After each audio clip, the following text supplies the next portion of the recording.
조 바이든 미국 민주당 대선 후보가 최대 승부처 펜실베이니아에서도 역전에 성공하면서 승리 기준인 선거인단 과반 달성이 초읽기에 들어갔습니다. 네, 개표 막바지여서 곧 승리를 확정지을 것으로 보이는데요. 워싱턴 연결해서 자세한 상황 알아보겠습니다. 이경희 특파원. 네, 워싱턴입니다. 네, 조 바이든 후보가 막판까지 접전을 벌이던 조지아와 펜실베니아에서 잇따라 역전에 성공했다고요? 그렇습니다. 바이든 후보는 조지아와 펜실베이니아에서 잇따라 역전에 성공하면서 승기를 완전히 굳혔습니다. 아직 선거인단 카운트에는 변화가 없지만 선거인단 20명이 걸린 최대 경합주 펜실베이니아에서 격차를 벌리기 시작하면서 승리 가능성을 높이고 있는데요. 현재 언론들이 바이든 후보가 확보한 선거인단을 적게는 253명, 많게는 264명으로 잡고 있는데 253명으로 적게 잡더라도 20명 펜실베이니아 선거인단을 추가하면 곧바로 승부가 마무리됩니다. 바이든 후보는 펜실베이니아에 앞서 공화당 텃밭으로 분류되는 조지아에서도 역전에 성공하면서 애리조나를 포함해 개표가 진행 중인 5곳 가운데 노스캐롤라이나를 제외한 4곳에서 앞서가고 있습니다. 만약 4곳 모두 가져간다면 바이든 후보가 확보하는 최종 선거인단 수는 306명이 될 전망입니다. 특히 조지아는 지난 1996년부터 줄곧 공화당 후보가 승리해온 곳이라 더 의미가 있는데요.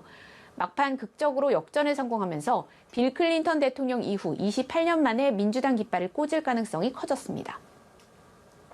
네, 바이든 후보 캠프는 승리 확정 시에 즉각 당선인 모드로 전환할 방침이라죠. 그리고 오늘 밤에, 현지 시간은 오늘 밤, 대국민 연설도 예고한 상태죠?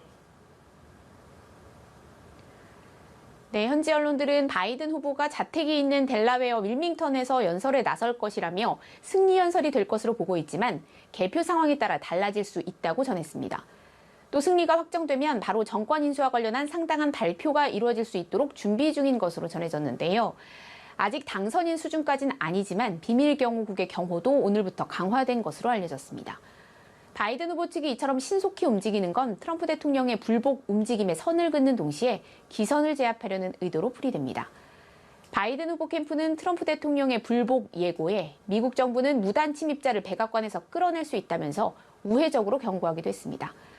트럼프 대통령은 폐색이 짙어졌음에도 결코 싸움을 포기하지 않을 것이라며 모든 법적 수단을 동원한 불복 의사를 거듭 밝혔는데요.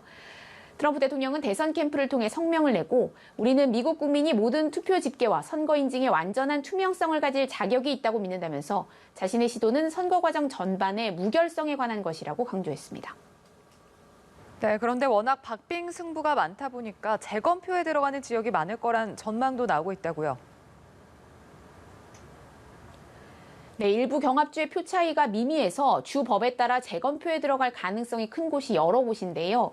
트럼프 대통령이 1%포인트 이내 격차를 이유로 재검표를 요구한 위스콘신에 이어서 조지아도 재검표가 불가피해 보입니다. 주 법상 의무는 아니지만 격차가 0.5%포인트 이하면 재검표를 요청할 수 있기 때문인데요. 조지아주 국무장관은 개표 결과 500만 표 중 수천 표 차이밖에 나지 않아서 승자를 확정할 수 없다면서 재검표 입장을 밝혔습니다. 펜실베이니아도 0.5%포인트 격차 이하면 주 법상 재검표가 의무사항이어서 결과에 따라 재검표에 들어갈 가능성이 있습니다. 재검표를 실시하는 주가 늘어나면 최종 집계는 더 늦어질 것으로 보이는데요. 이달 말은 돼야 가능할 것이란 전망이 나옵니다. 지금까지 워싱턴에서 전해드렸습니다.